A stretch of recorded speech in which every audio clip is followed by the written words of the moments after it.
Right the equation of SHM for the situation shown below. Okay, तब ये equation of SHM लिखना है। अगर पार्टिकल को देखें तो at t equals to 0 particle, ये रहा हमारा ओरिजिन ओ। ओरिजिन से आप देख सकते हैं कि t इक्वल्स टू 0 पार्टिकल कुछ इस पोजीशन पे है, तो हम कह सकते हैं कि ओरिजिन से जो डिस्प्लेसमेंट है बच्चों वो कितना है, प्लस का a/2।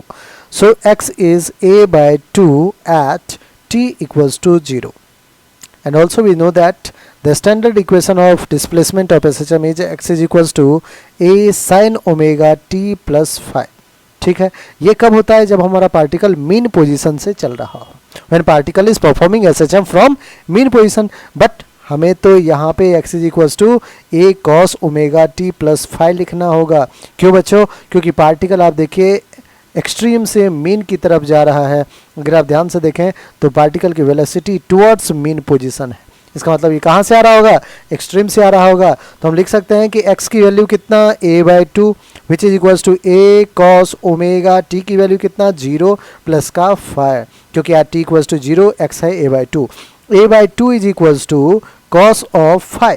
सो cos फाइ a/2 कब होगा, जब फाइ की वैल्यू 60 डिग्री हो, दैट इज π/3। ठीक है, प्लस माइनस π/3। अब देखिए बच्चों कि फाइ हम कौन सा ले, क्योंकि हमें इक्वेशन ऑफ SHM लिखना है, तो फाइ में प्लस π/3 ले या फिर माइनस π/3। अब देखिए अगर वेलोसिटी की अपन बात करें इस पार्टिकल पे, तो वेलोसिटी टुवर्ड्स लेफ्ट है, दैट मीन्स निगेटिव वेलोसिटी है।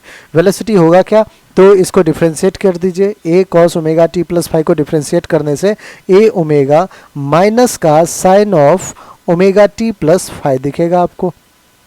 तो v क्या हो जाएगा, minus a omega sine of omega t plus phi.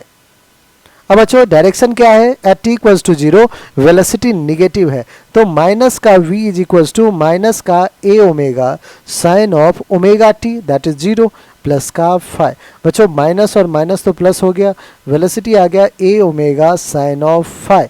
अब फाइ की वैल्यू आप क्या लोगे, आप कहोगे कि अगर पॉजिटिव रखना है, अगर माइनस π/3 लेंगे तो साइन निगेटिव हो जाएगा, तो फाइ की वैल्यू क्या रखना है बच्चों, π/3। सो यहाँ पे साइन फाइ जो होना चाहिए वो ग्रेटर देन 0 पॉजिटिव होना चाहिए। सो फाइ विल बी π/3 आपको कंसीडर करना है।